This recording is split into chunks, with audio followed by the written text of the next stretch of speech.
Imagina un mundo donde una mujer promete una revolución financiera con una criptomoneda. Millones de personas invierten el ahorro de sus vidas en una promesa. Pero ¿qué sucede cuando esta promesa resulta ser una de las estafas más grandes de todo el mundo? Esta es la historia de la criptoreina.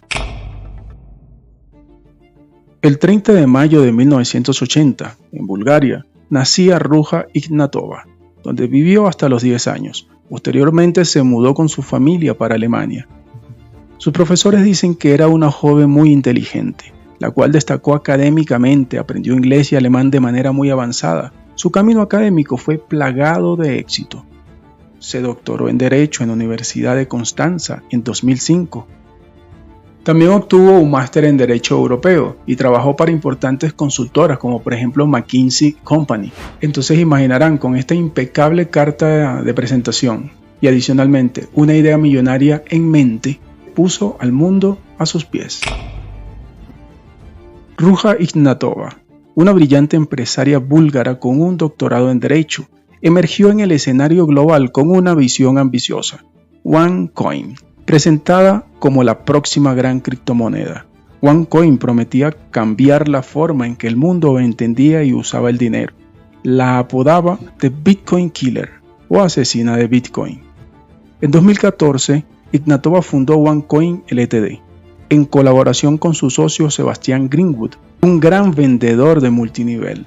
OneCoin fue promocionada como una criptomoneda revolucionaria que prometía enormes retornos de inversión.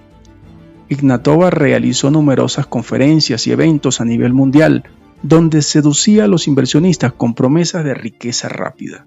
Bueno, vamos a ponernos un poco en contexto. Visualicemos el año 2014, 2015, 16. En esos momentos, en esos años, realmente lo que se sabía de las criptomonedas no era mucho, no tanto como se sabe en la actualidad.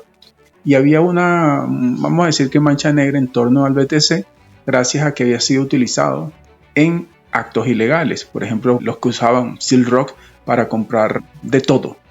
Si no saben a lo que me refiero, por acá les voy a dejar un video en el que recientemente hablé al respecto. Y en líneas generales, todos los gobiernos del mundo estaban en contra de todo lo que implicaba el usar criptomonedas, y ni hablar de la banca tradicional, muy contrario a lo que ocurre en la actualidad, donde incluso tenemos ETFs de Bitcoin, de Ethereum ya aprobados, y esperemos que aprueben, por supuesto, algunas otras. Pero ¿quién era realmente esta mujer que prometía cambiar el mundo financiero? Con su carisma y conocimientos técnicos, Ruja logró convencer a miles de inversores. La gente acudía en masa a sus eventos, donde se les prometía una y otra vez riqueza y libertad financiera. OneCoin no era solo una criptomoneda, era un movimiento. Los inversores fueron atraídos por la promesa de altas ganancias y la revolución de un nuevo sistema financiero. Los eventos de OneCoin se convirtieron en espectáculos llenos de lujo y glamour. Llenaban estadios con más de 10.000 personas, se presentaba con música, fuegos artificiales como toda una superestrella. Pero detrás de las luces y el brillo se escondía una oscura realidad. Con promesas de educación financiera y rendimientos astronómicos, OneCoin recaudó miles de millones de dólares de inversores en todo el mundo. Sin embargo, había algo que faltaba: la transparencia. Bueno, entendamos cómo funcionaba este esquema piramidal. Realmente ellos tenían varias maneras de ingresar dinero a sus arcas, por decirlo de alguna manera. Tenían una plataforma que era única y exclusivamente controlada por el equipo, y eran ellos los que emitían los tokens a las personas. Realmente lo que ellos se escudaron fue en un esquema en el que vendían formación en relación a todo lo que tiene que ver con criptomonedas. Posteriormente se descubrió que realmente lo que hacían o lo que hicieron fue copiar de algunos otros sitios de verdaderos expertos y lo empaquetaron para venderlo a algunas personas. Estos paquetes tenían unos costos entre 100 euros y hasta 120, 130 mil euros. Por eso algunas personas podían entrar con poco capital. Posteriormente veían que financieramente les resultaba y empezaban a entrar con más capital, pedían grandes préstamos.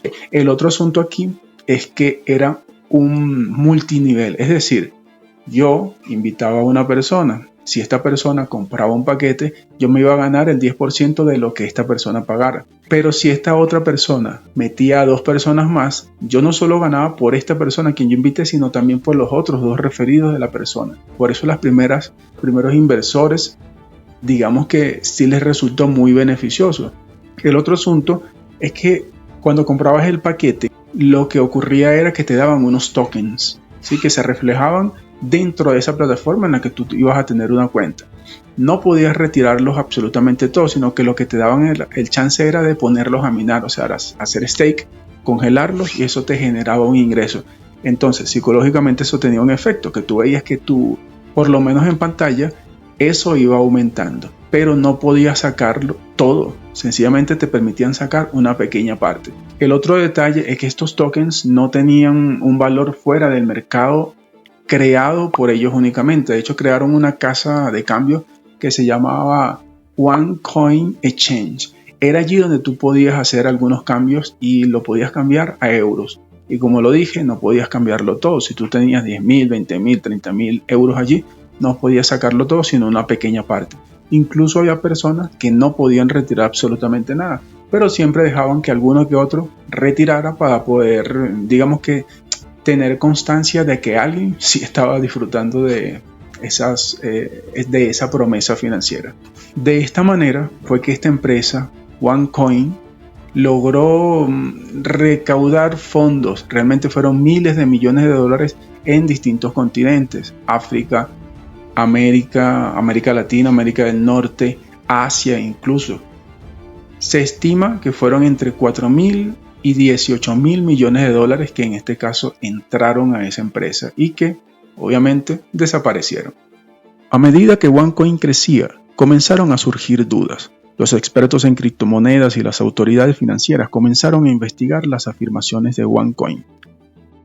A medida que las investigaciones avanzaron, hubo algo que se supo, algo muy básico, y en este caso es una blockchain. Y OneCoin no tenía una blockchain, era algo privado, era un invento que se reflejaba en las pantallas y nada más. Finalmente se comprobó que todo era un esquema Ponzi internacional, donde estaban implicados una gran cantidad de personas que eran los ejecutores, y habían recaudado fondos de más de 170 países. Cuando esto empezó a descubrirse, que se hizo público, Ruja Ignatova decidió desaparecer. A finales de 2017 se dirigía Ruja Ignatova aparentemente para una reunión importante en Lisboa, Portugal, y esa fue la última vez que se supo de ella. Ese año desapareció, llevándose todos los miles de millones de dólares que habían recaudado. La desaparición de Ruja Ignatova marcó el comienzo del fin para OneCoin. Las autoridades de todo el mundo comenzaron a tomar medidas enérgicas contra la empresa y sus colaboradores. Pero, ¿qué lección podemos aprender de esta monumental estafa? Las consecuencias fueron devastadoras. Inversores de todo el mundo perdieron sus ahorros de vida. Muchos de los colaboradores de Ruja fueron arrestados y enfrentaron cargos criminales. A finales del 2022, Konstantin Ignatov, el hermano de Ruja, que también trabajaba con ella, era una de las principales cabezas de ese proyecto, fue condenado en Estados Unidos a 20 años de cárcel. Él ha colaborado mucho y por eso se ha descubierto muchas cosas en relación a cómo trabajaban, a cómo era la red que se encargaba de manejar todo el dinero. Y hoy, 7 años después, no se sabe absolutamente nada de Ruja Ignatova.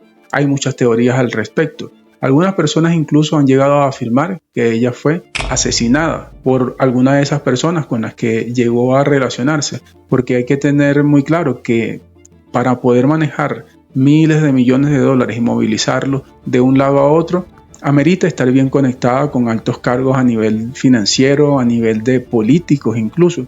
No conviene que ella sea capturada y pueda revelar información que no convenga. También hay otras teorías que indican que sencillamente ella se hizo cirugía plástica, se cambió radicalmente su físico para que no fuera reconocible y sigue disfrutando en alguna parte del mundo de los millones que robó a otras personas. Ruja Ignatova está en la lista de los más buscados del FBI, así como también en la lista de los más buscados por otros cuerpos de seguridad a nivel internacional. Esta es una historia que hasta ahora no se sabe cuál va a ser el final, si algún día se sabrá el paradero de esta mujer si podrá pagar todo el daño que hizo a tantas familias a nivel mundial. Lamentablemente podemos ver que este tipo de estafa se sigue cometiendo a nivel global en la actualidad. Sigue pasando una y otra vez, independientemente de la educación que tenemos hoy en línea.